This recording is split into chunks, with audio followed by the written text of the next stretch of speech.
कभी उज्जल कभी ज्वाला कभी हुकार है हिंदी, वतन के दर्द को लेकर वतन के पार है हिंदी। नाजरीन, मैं हूं बिस्मिल आफ्ताब आलम और आप देख रहे हैं उर्दू हिंदी नॉलेज चैनल। आज जो मैं आपके सामने एक जीवन परिचय प्रस्तुत करूंगा और ये जीवन परिचय आचार्य हजारी प्रसाद द्विवेदी का है। आचार्य हजारी प्रसाद द्विवेदी को इस बार बीए थर्ड ईयर के सिलेबस में शामिल किया गया है और उनका जो जीवन परिचय है उससे संबंधित उनकी रचनाएं, उनके उपन्यास, उनके कहानी संग्रह और उनको जो पुरस्कार मिले हैं तो उनसे संबंधित प्रश्न आते रहते हैं। तो उनका जीवन परिचय मैं आपके सामने प्रस्तुत करूंगा और इसके बाद में उनका लिखा हुआ निबंध जो सिलेबस में शामिल किया गया है कुटुज, उसका सारांश भी प्रस्तुत करूंगा। तो आइए देखते हैं, जानते हैं जीवन परिचय उनका, आचार्य हजारी प्रसाद द्विवेदी का। आचार्य हजारी प्रसाद द्विवेदी का जन्म 19 अगस्त 1907 को उत्तर प्रदेश के बलिया ज़िले के आरत दुबे का छपरा बोझ बलिया नामक ग्राम में हुआ था। 4 फरवरी 1979 को पक्षघात के शिकार हुए और 19 मई 1979 को ब्रेन ट्यूमर से दिल्ली में इनका निधन हो गया था। इनके पिता का नाम श्री अनमोल द्विवेदी और माता का नाम श्रीमती ज्योतिषमती था। इनका परिवार ज्योतिष विद्या के लिए प्रसिद्ध था। इनके पिता पंडित अनमोल द्विवेदी संस्कृत के प्रकांड विद्वान थे। द्विवेदी जी के बचपन का नाम वैद्यनाथ द्विवेदी था और द्विवेदी जी की प्रारंभिक शिक्षा गांव के स्कूल में हुई। इन्होंने 1920 में वसरिकापुर के मिडिल स्कूल में से प्रथम श्रेणी में मिडिल की परीक्षा उत्तीर्ण की। इसके बाद इन्होंने गांव के निकट ही पराशर ब्रह्मचार्य आश्रम में संस्कृत का अध्ययन प्रारंभ किया और सन 1923 में वे विद्या अध्ययन के लिए काशी गए। वहाँ रणवीर संस्कृत पाठशाला कामाख्या से प्रवेशिका परीक्षा प्रथम श्रेणी के साथ उत्तीर्ण की और इसके बाद में द्विवेदी जी जो थे वो 1927 में काशी विश्वविद्यालय से हाई स्कूल की परीक्षा उत्तीर्ण की और इसी वर्ष भगवती देवी से उनका विवाह संपन्न हुआ। कहने का मतलब है जिस वर्ष इन्होंने काशी विश्वविद्यालय जो थे वहाँ से इन्होंने प्रथम श्रेणी में परीक्षा उत्तीर्ण की थी काशी विश्वविद्यालय से हाई स्कूल की और उसी वक्त 1927 में ही इनका विवाह हो गया था भगवती देवी से। इसके बाद में 1929 में इन्होंने इंटरमीडिएट और संस्कृत साहित्य में शास्त्री की परीक्षा उत्तीर्ण की और 1930 में ज्योतिष विषय में आचार्य की उपाधि प्राप्त की। शास्त्री तथा आचार्य दोनों ही परीक्षाओं में उन्होंने प्रथम श्रेणी प्राप्त की थी, यानी प्रथम श्रेणी में हर परीक्षा इन्होंने प्रथम श्रेणी में ही प्राप्त की है। द्विवेदी जी का व्यक्तित्व बड़ा प्रभावशाली था और उनका स्वभाव बड़ा सरल और उदार था। 9 नवंबर 1930 से द्विवेदी जी ने शांति निकेतन में हिंदी का अध्यापन प्रारंभ किया। याद रखना, शांति निकेतन ये वही है जिसकी नींव रविंद्रनाथ टैगोर ने बंगाल में रखी थी।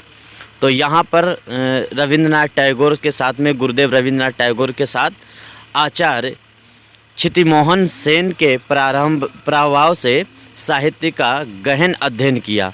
ये पहले से ही साहित्यकार थे रविंद्रनाथ टैगोर और साथ साथ में क्षितिमोहन जो सेन हैं ये भी साहित्यकार थे। इसी वजह से इन्होंने ज्योतिषी का जो अध्ययन किया था उसके बाद में साहित्य का अध्ययन करना प्रारंभ कर दिया था हजारी प्रसाद द्विवेदी ने। और क्या हुआ, गहन अध्ययन करने के बाद में इन्होंने अध्ययन किया और अपना स्वतंत्र लेखन भी व्यवस्थित रूप से प्रारंभ किया। 20 वर्ष तक शांति निकेतन में अध्यापन के उपरांत द्विवेदी जी ने जुलाई 1950 में काशी विश्वविद्यालय के हिंदी विभाग में प्रोफेसर अध्यक्ष के रूप में कार्यभार ग्रहण किया और 1957 में राष्ट्रपति द्वारा पद्म भूषण की उपाधि से भी सम्मानित किए गए। तो इस तरह से द्विवेदी जी ने अपना प्रारंभिक साहित्य लेखन कार्य शुरू किया और इसके बाद में प्रतिद्वंदियों के विरोध के चलते हुए मई 1960 में द्विवेदी जी काशी हिंदू विश्वविद्यालय से निष्कासित कर दिए गए और जुलाई 1960 में ही पंजाब विश्वविद्यालय चंडीगढ़ में हिंदी विभाग के प्रोफेसर और अध्यक्ष रहे। कहने का मतलब वहाँ से इनको निष्कासित किया गया और इसके बाद में ये पंजाब के यूनिवर्सिटी जो थी उसमें हिंदी के प्रोफेसर और अध्यक्ष रहे। इसके बाद में अक्टूबर 1967 में ये पुनः काशी हिंदू विश्वविद्यालय में हिंदी विभागाध्यक्ष होकर लौटे और मार्च 1968 में विश्वविद्यालय के रेक्टर पद पर उनकी नियुक्ति हुई और 25 फरवरी 1970 को इस पद से मुक्त हुए।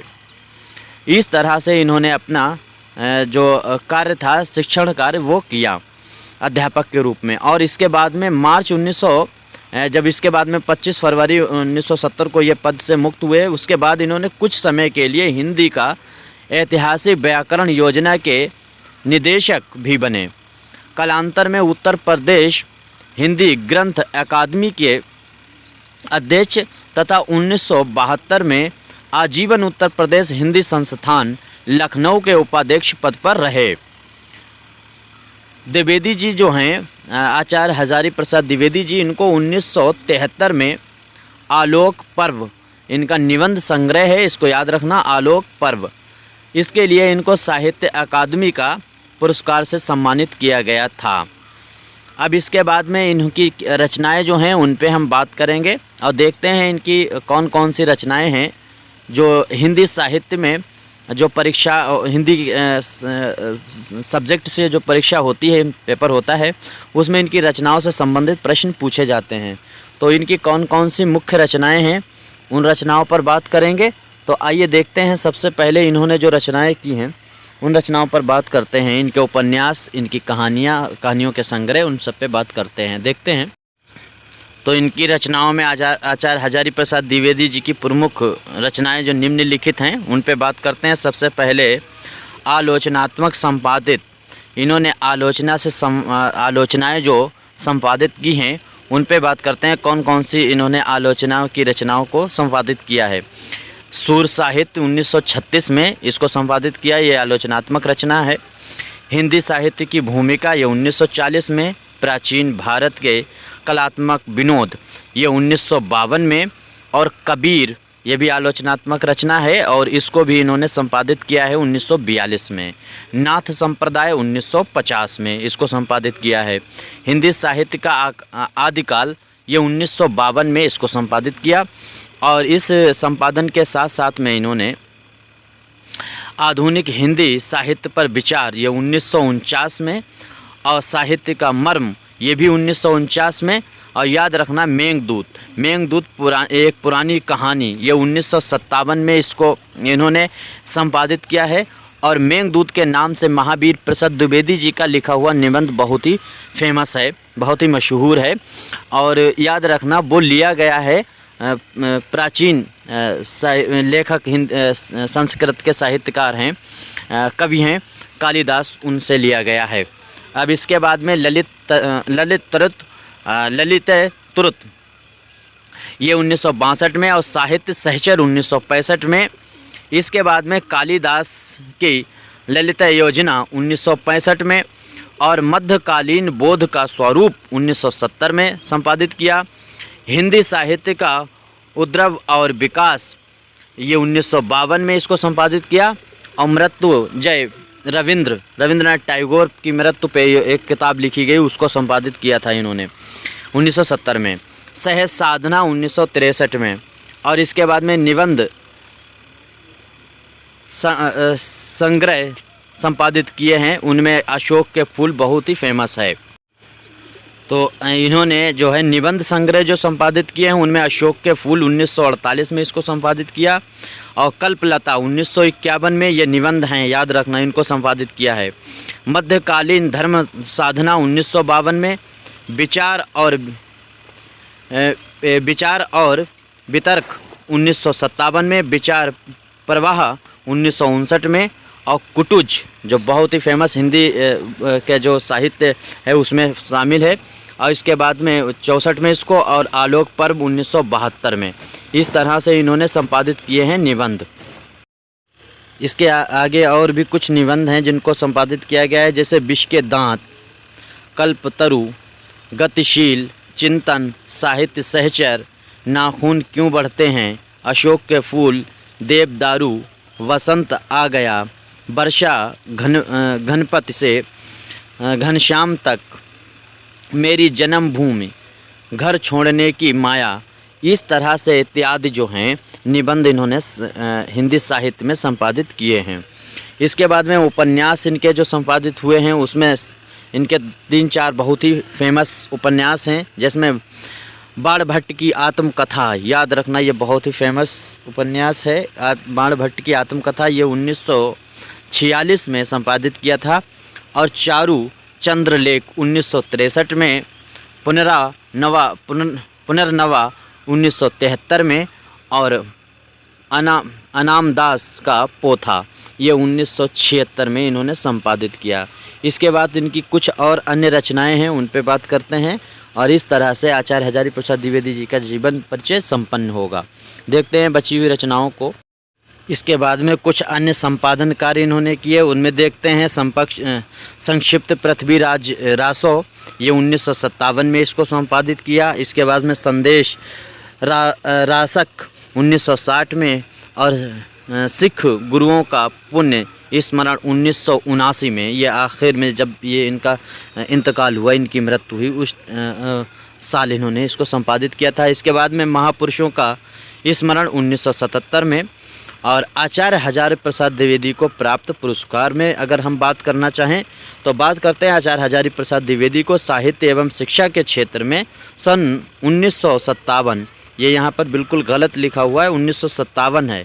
1957 में इनको पद्म भूषण से सम्मानित किया गया था, और आलोक पर्व निबंध संग्रह के लिए साहित्य अकादमी पुरस्कार से भी पुरस्कार इनको भी प्राप्त हुआ था, ये आलोक पर्व निबंध संग्रह पर। इसके बाद में लखनऊ यूनिवर्सिटी ने इन्हें डीलिट की उपाधि देकर इनका विशेष सम्मान किया था। इस तरह से आचार्य हजारी प्रसाद द्विवेदी जी का जीवन परिचय संपन्न होता है। इससे संबंधित, इनकी रचनाओं से संबंधित, इनके जीवन परिचय से संबंधित हिंदी परीक्षाओं में प्रश्न आते हैं, इसीलिए आज बात की गई इनके जीवन परिचय पे। और इनको जो लखनऊ यूनिवर्सिटी का सिलेबस है बीए फाइनल का 3rd ईयर का, उसमें इनको शामिल किया गया है, इसलिए मैंने ख़ास तौर से इस वीडियो को आपके सामने प्रस्तुत किया। अब अगली वीडियो में मिलते हैं, तब तक के लिए धन्यवाद।